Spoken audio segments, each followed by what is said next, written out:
इन दिनों बिहार में जातीय जनगणना का कार्य जोर शोर से चल रहा है। बिहार की सत्ता में काबिज पार्टियां इसे भुनाने में लगी है। महागठबंधन के घटक दल राजद और जदयू दोनों ही इसे अपनी जीत बता रहे हैं। अब सवाल है कि आखिर जातीय जनगणना के बाद बिहार की राजनीति में क्या बड़ा बदलाव आएगा, जिसे लेकर नीतीश और तेजस्वी आमदा है।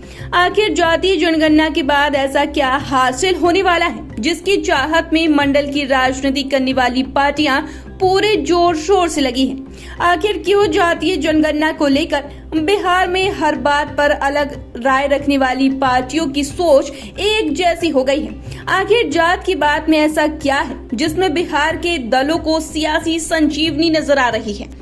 देश में हर 10 साल में एक बार जनगणना कराई जाती है। इसमें अनुसूचित जाति और जनजाति के लोगों की गिनती होती है, लेकिन पिछड़े और अति पिछड़े वर्ग की गिनती के आंकड़े जारी नहीं किए जाते हैं। जातीय जनगणना से सरकार को विकास की योजनाओं का खाका खींचने में मदद मिलती है।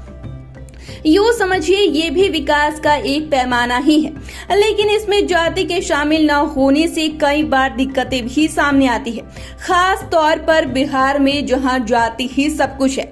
इस जनगणना से बिहार में विकास का ये पैमाना दुरुस्त हो जाएगा। जातीय जनगणना के बाद ये साफ हो सकता है कि कौन सी जाति आर्थिक, सामाजिक और शैक्षणिक स्तर पर पिछड़ी हुई है। ऐसे में उन जातियों तक इसका सीधा लाभ पहुंचाने के लिए नए सिरे से योजनाएं बनाई जा सकती हैं। उन जातियों को समाज में उचित जगह दिलाने की कोशिश में ये जनगणना मददगार साबित होगी। अभी के दौर में बिहार में अलग अलग जातियां अपनी तादाद को करीब करीब कहकर बताती हैं।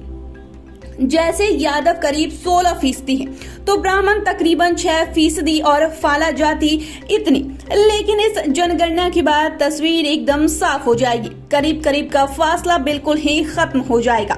लेकिन जाहिर है कि अगर किसी चीज का फायदा होता है तो उसके नुकसान जरूर होते हैं। यूं ही थोड़ी कहा गया है कि हर सिक्के के दो पहलू होते हैं। ठीक इसी तरह से अगर जातीय जनगणना के फायदे हैं तो नुकसान भी होंगे ही।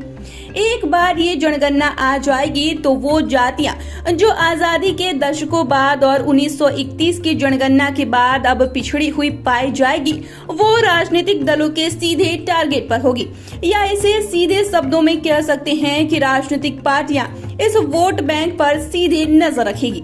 ऐसे में करीब करीब सभी दल सिर्फ उसी वोट बैंक को हासिल करने की होड़ में लग जाएंगे।